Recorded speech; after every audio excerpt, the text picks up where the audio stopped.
Good day, guys. On today's class, we'll be covering IFRS 5, non-current assets held for sale. In this video, we'll be covering the objective of IFRS 5, the scope of IFRS 5, and the classification criteria of IFRS 5. Then, in terms of the objective of IFRS 5, the objective is to specify the accounting for non-current assets held for sale, and the presentation and disclosure. In particular, this IFRS requires us to make sure that the assets that meet the criteria of IFRS 5 to be classified as held for sale and measured at the lower of carrying amount and fair value less cost to sell. And those assets which we classified in terms of IFRS 5, we stop depreciating them. We don't depreciate them anymore. And also in the standard, we need to present IFRS 5 assets in the statement of financial position under the current assets.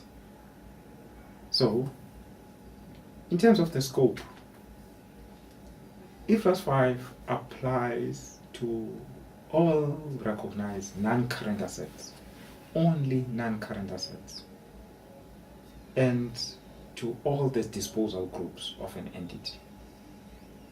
Then, in terms of measurement provisions, the assets that are excluded from being measured at the lower of carrying amount and fair value less cost to sell are the following assets. Deferred tax assets are excluded. Assets arising from employee benefits. Financial assets. Non-current assets that are measured at fair value model.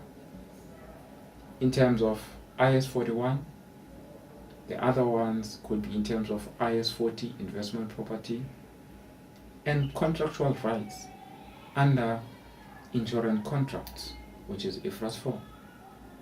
It's important to know this measurement provision because you'll be able to tell whether you'll measure something at the lower of the carrying amount or fair value less cost to sell.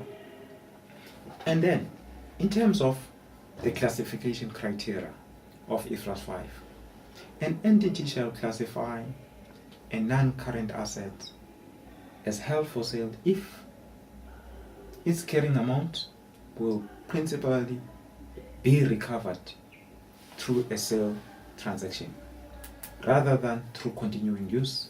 We're not going to continue to use an asset, we're going to sell the asset. Then we can classify that asset in terms of IFRS 5.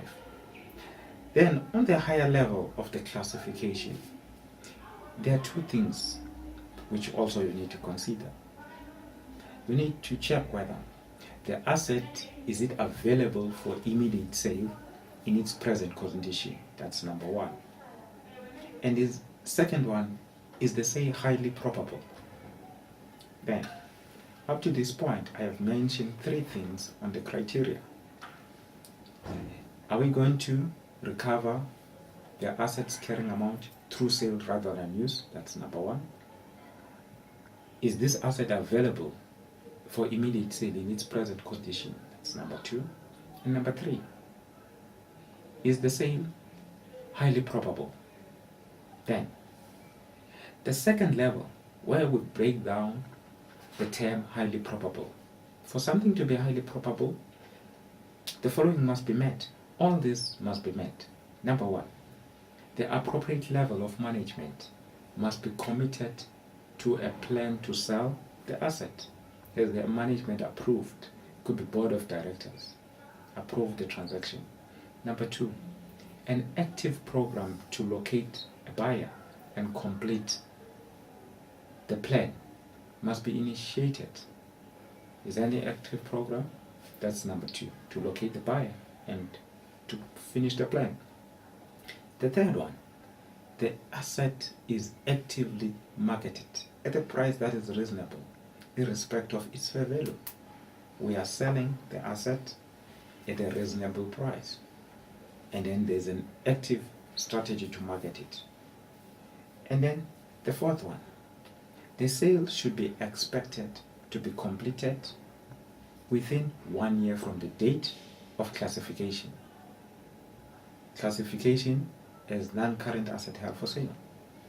And then the last one, the actions required to complete the plan should indicate that it's highly unlikely that there will be significant changes to the plan, or the management has intention to withdraw the sale.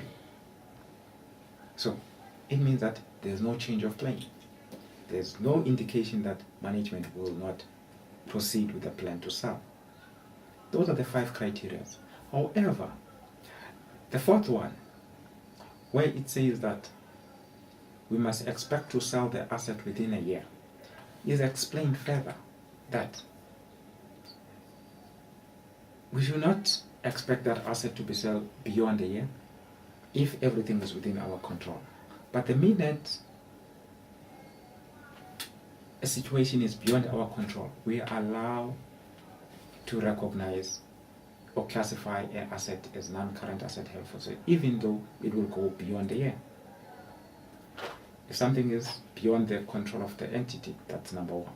And there is sufficient evidence that the entity remains committed to the plan to sell the asset. We haven't changed our mind about selling the asset. Then we can extend it beyond a year. The classification, the completion of a sale can be in a period more than a year. However, an asset that is being abandoned, it means that is temporarily taken out of use. The company decides not to use an asset. It can be classified as an asset carried in terms of IFRS 5, which is held for sale, because the intention is not to recover it through sale. It might happen that we want to use it at a later stage. An abandoned asset is not an asset which is held for sale. Okay, thank you people for watching this video. I thought you have enjoyed it. Please, you can also look forward to the next video. Check the second one. Thanks, bye.